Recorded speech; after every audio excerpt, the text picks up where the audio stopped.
रामभद्राय रामचंद्राय वेधसे रघुनाथाय नाथाय सीताया पतये नमः. ராமச்சந்திரன் சீதாபதி சூரியகுலத்தில் அவதரித்தவர்.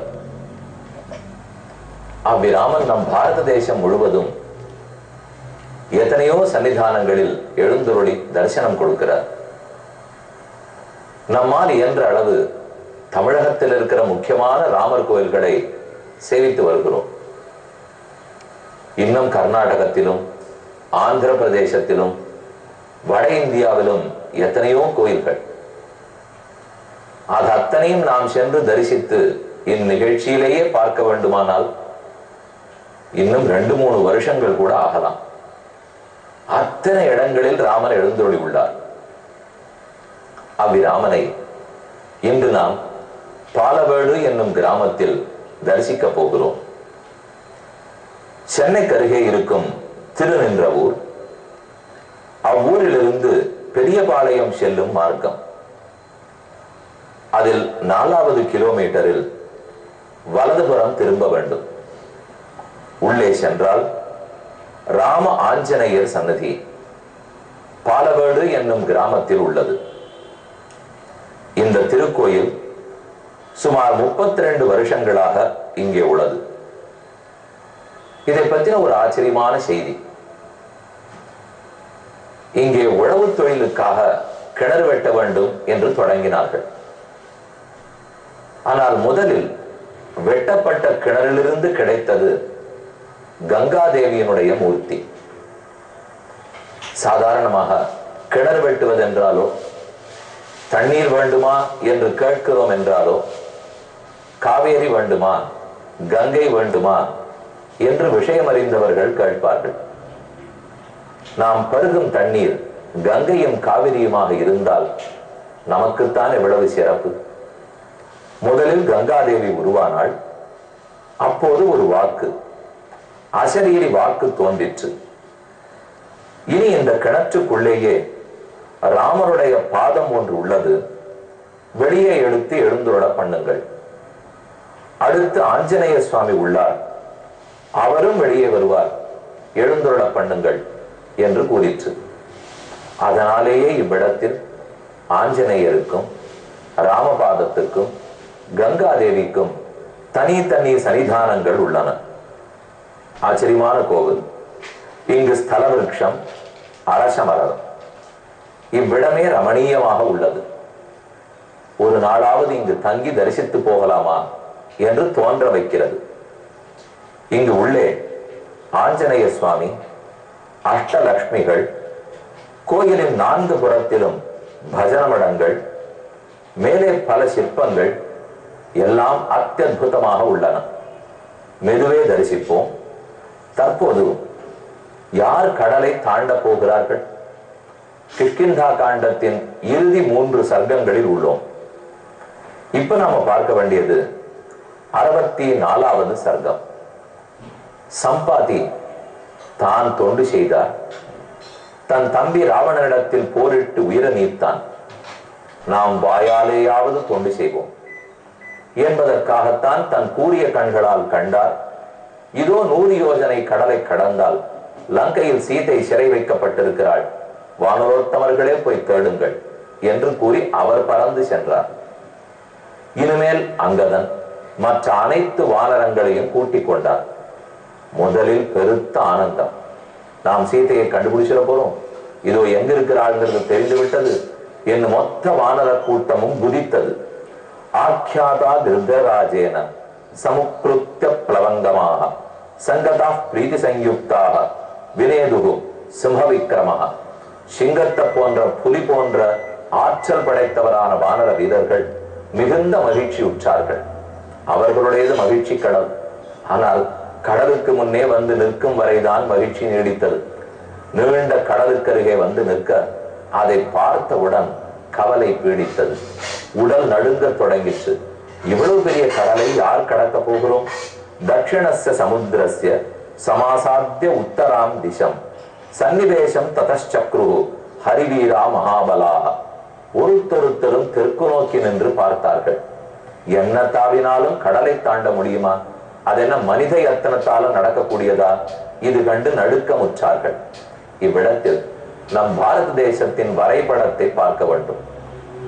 ஹனுமான் மகேந்திரகிரியிலிருந்து தாவினார் என்றால் இதோ இதுதான் மகேந்திரகிரி.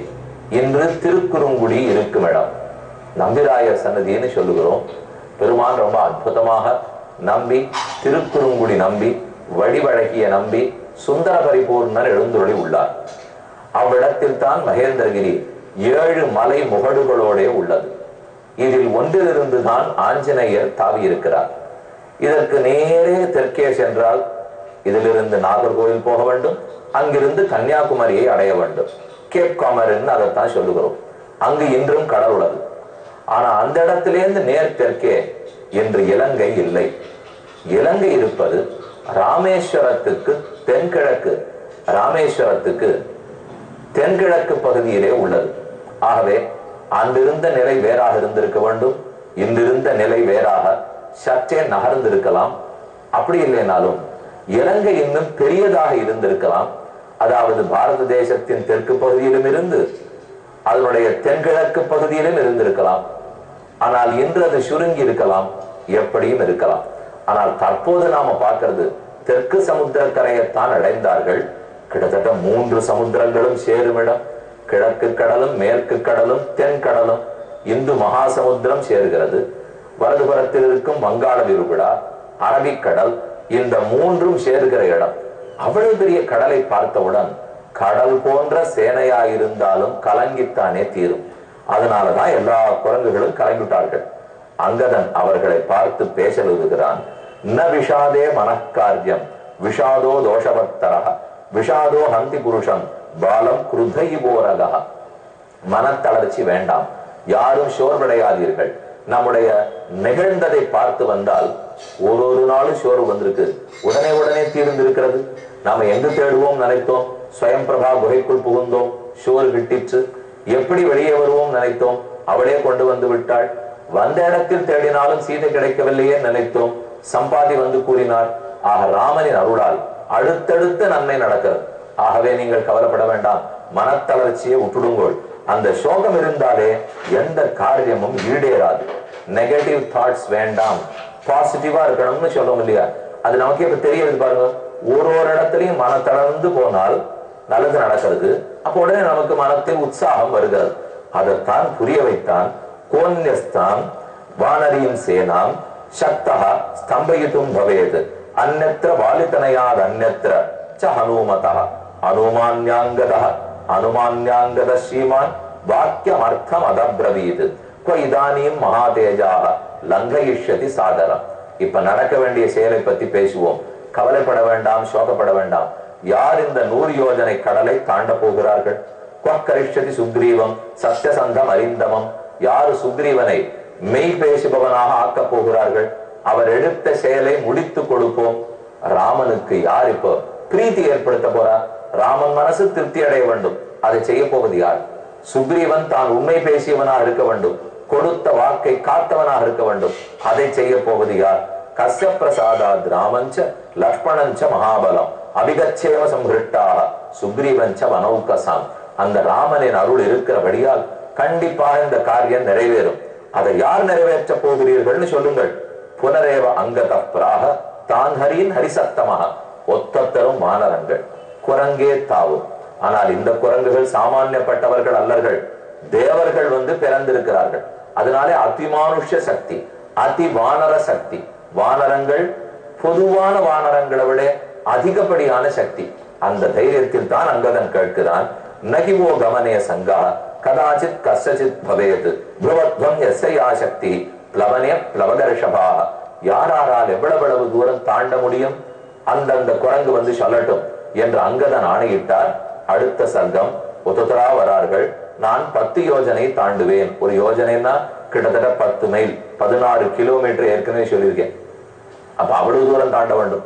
நீ இன்னொரு உண்மை மேப் படி பார்த்தீங்கன்னால் அப்ப 100 யோஜனை 1000 மைல், 1600 கிலோமீட்டர் இல்லவே இல்லையே. நம்ம ராமேஸ்வரத்திலேருந்து தலைமன்னார் போனோம்னால் மிஞ்சி போனா 30-40 கிலோமீட்டர், இவ்வளவுதான் இருக்கிறது. ஆனா நம்ம பேசிட்டு இருக்கிறதெல்லாம் 1600 கிலோமீட்டர் பத்தி. அதுக்குதான் கீழே சொன்னேன், இன்னைக்கு இருக்கிற மேப்புக்கு அன்னைக்கும் வேறுபட்டு இருக்க வேண்டும், இன்னும் பெரியதாக கீழ் நோக்கி இருந்திருக்க வேண்டும், அது காலப்போக்கில் நகர்ந்து வந்திருக்கலாம். இத போல எத்தனையோ இடத்துல மேப்ல மாறுதல்கள் உண்டு. இது ஒண்ணு மட்டும் இல்லை, இப்போ உலகம் முழுக்க கண்டங்கள் எல்லாம் எங்கெங்கோ இருந்து அதெல்லாம் மாறி மாறி மோதித்தானே மலைகளே உருவாகின்றன. இது பல மில்லியன் ஆண்டுகளா நடந்திருக்குன்னு சொல்றோம் இல்லையா? நதிகளுடைய ஓட்டம் எல்லாம் மாறி இருக்கிறது. எத்தனையோ மாறுதல்கள் வச்சுக்கோ. இப்போ மேலே தொடர்வோம். அடுத்து 65வது சர்க்கத்தில் அத அங்கத வதஸ்ருத்வா தேசர்வே வானரர்ஷபா ஸ்வம் ஸ்வம் கதௌ சமுத்சாகம் ஊச்சுஸ்தத்த யதாக்கிரமம். தங்களுக்கு எவ்வளவு தாண்ட முடியுமோ அதத ஓரொரு வானரமா வந்து சொல்லித்து, அதிலே நான் 10 யோஜனை தாண்டுவேன் என்று கஜங்கிற வானரம் சொல்லித்து. கவாக்ஷன் 20 தாண்டுவேன்னு சொன்னார். சரபன் 30 தாண்டுவேன்னு சொன்னார். ரிஷபன் 40 தாண்டுவேன்னு கூறினார். கந்தமாதனன் 50 தாண்டுவேன்னு சொன்னார். மைந்தன் 60 தாண்டுவேன்னு சூளுரைத்தான். மேலே திவிதன் 70 தாண்டுவேன்னு பெருமையோடு கூறினார். சுஷேணன் 80 தாண்ட முடியும்னு கூறினார். இப்படி ஒருத்தரா சொல்லச்சே ஜாம்பவான் வந்தார். அவர் ரொம்ப வயோவிருத்தர், முதியவர். அவர் பகவான் திரிவிக்ரமாவதாரம் பண்ணின போது தன் இடுப்பில் ஒரு தோல் பறை வாத்தியம், பறைங்கிற வாத்தியம், அந்த வாத்தியத்தை கட்டி கொண்டு உலகம் முழுவதும் பலமுறை சுற்றி வந்து இவ்வுலகம் திரிவிக்ரமனால் ஜெயிக்கப்பட்டது, வெற்றி கொள்ளப்பட்டது என்று பறை அறிவித்திருக்கார். தண்டோரா போடுவாள், அதை போல தண்டோரா போட்டிருக்கார். நான் அத்தனை தரம் உலகத்தையே சுத்தி வந்திருக்கேன் அப்படின்னு சொல்லிட்டு பேசுறதுக்கு வந்தார். பக்கத்துல இருந்தவாள்லாம் கேட்கிறா, இன்று எத்தனை யோஜனை தாண்டுவீர்? நீர் அன்று உலகத்தை சுத்தி வந்து இருக்கட்டும், நம்ம ஆறான வயசான வாழ்கிட்ட பேச ஆரம்பிப்போம். ஒரு காரியம் நடத்தணும்னு யோசிச்சுட்டு இருப்போம், ஒரு கூட்டம் போட்டுருக்கோம்னு வச்சுங்க. நான் 1948 பண்ணதை பத்தி கேட்டுனா அப்படின்னு அவர் மெதுவா பேச ஆரம்பிப்பார். சுவாமி 2013 14 ஏதானு பண்ணுவீரா சொல்லும். அதை விட்டுட்டு நீர் 1948 அதெல்லாம் அன்னைக்கு பண்ணேன், இன்னைக்கு முடியாதுன்னு சொல்ல வந்தேன் அப்படின்னு ஒரு வடலையும். அதை போலத்தான் ஜாம்பவானப்போ நான் அன்று என்னவோ கிருதயுகத்தில் திரிவிக்ரம பெருமான் உலகத்தை தாவி அளந்த போது 21 தடவை சுத்தி இருக்கேன், 32 தடவை உலகத்தை சுத்தி வந்திருக்கேன். இன்று என்னால் அவ்வளவெல்லாம் முடியாது, முதியவன், சக்தி இழந்தேன், 90 யோஜனை தாண்டுவேன். இதுல நம்ம ஒரு பேசுறது வழக்கம், பாதி கிணறு தாண்டிட்டோம் அப்படின்னு சொல்லுவோம் இல்லையா? அது பெரிய ஆபத்து. கணத்தை தாண்டவே ஆரம்பிக்கலன்னாலும் இந்த பக்கமே இருந்துருவோம், தாண்டி முடிச்சுட்டு அந்த பக்கம் போடுவோம். ரெண்டும் இல்லை, பாதி கணத்தை தாண்டினோன்னு உண்டா யோசிச்சு பாருங்க. பாதி கணத்தை தாண்டினா உள்ள வந்துட வேண்டியதுதான். அதை போல இவன் 10 தாண்டினாலும் 90 தாண்டியும் பிரயோஜனம் இல்லை. 100 தாண்டினா தான் தாண்டினது, இல்லைன்னா கடல்ல மேல போகும்போது கீழே என்றோ விட வேண்டும். 90 தாண்டுவேன்னு ஜாம்பவான் கூறினார். ததா விருத்ததமஸ்தேஷாம் ஜாம்பவான் பிரத்யபாஷத 90 யோஜனானாந்து கமிஷ்யாமி ந சம்சயः மயா வைரோச்சனே யஜ்ஞே பிரம்மவிஷ்ணு சனாதனः. மகாபலி சக்கரவர்த்தியினுடைய யஜ்ஞவாடத்தில் வாமனன் 3 அடி மண் வேண்டினான். அவனே திரிவிக்ரமனாக வளர்ந்தான். அப்போது நானும் வளர்ந்திருக்கிறேன், இப்ப என்னால் இயலாது. அடுத்து வந்த அங்கதன் கூறுகிறார், அகமேதத் கமிஷ்யாமி யோஜனானாம் சதம் மகத் நிவர்த்தனேது மே சக்தி ஸ்யான்னவேதி ந நிச்சிதம். அங்கதன் கூறுகிறார், நான் 100 யோஜனையை கடந்த அக்கறைக்கும் போய்விடுவேன். ஆனால் அங்கோ திரும்பி வருவதற்கு உடலில் பலம் இருக்காது. போவேன், சீதையை சந்தித்து விடுவேன், ஆனா திரும்ப வந்து செய்தி சொல்றதுக்கு என்னால் இயலாது. இருந்தாலும் போவதற்கு தயார்னா நான் போகிறேன் என்றான் அங்கதன். ஆனா ஜாம்பவான் மறுத்து விட்டார். நீ ராஜகுமாரன் இளவரசன், உன்னை வைத்துக் கொண்டுதான் நாங்கள் ஓட வேண்டுமே தவிர உன்னை முதலில் அனுப்பிவிட முடியாது. இது ராஜநீதி, யுத்த நீதி வருது. ஏன்னா யாரு தலைவனோ யார் அரசனோ அவர் தான் கடைசியா போகணும். மற்ற தொண்டர்கள் முதல்ல சண்டைக்கு போகணும். அது இல்லைன்னா தான், ஏன்னா முதல்லயே அரசன் போயிட்டான்னு வச்சுங்க, அப்ப நாடே வீணாப்படும். அதுக்குத்தான் ஒன்ன அனுப்புறதுக்கு முடியாது என்று ஜாம்பவான் மறுத்தார். ஒரு விதை இருக்கு, வேர் இருக்குன்னு சொன்னால் ஒருவேளை செடி கொடி ஏதானு சரியா இல்ல, ஒரு பழம் போயிடுத்து ஒரு காய் போயிடுத்துன்னா கூட வேர் இருந்தா திரும்ப பழங்காய் முளைக்கும். வேரே போயிடுத்துனார், அதனாலதான் வேற விட்டுட முடியாது. அங்கதான் நீ போக முடியாது. அப்ப அங்கதான் வருத்தப்பட்டார், நானும் போகக்கூடாது, மத்த பேரால முடியாதுன்னா காரியத்தை யார்தான் பண்றது? ஜாம்பவான் கூறுகிறார், தத பிரதீதம் பிளவதாம் வரிட்டம் ஏகாந்தம் ஆசிரித்த சுகோபவிட்டம் சஞ்சோதயாமாச ஹரிப்பிரவீரா ஹரிப்பிரவீரம் ஹனுமந்தமேவ. அதற்குரியவரை நான் அனுப்பி வைக்கிறேன், 2 நிமிஷம் நேரம் கொடு என்று கூறினார். அதற்குள் என்ன நடந்ததுன்னு பார்ப்போம். இந்நிகழ்ச்சி ஸ்ரீராமனின் அருளமுதமாக வழங்கப்பட்டது.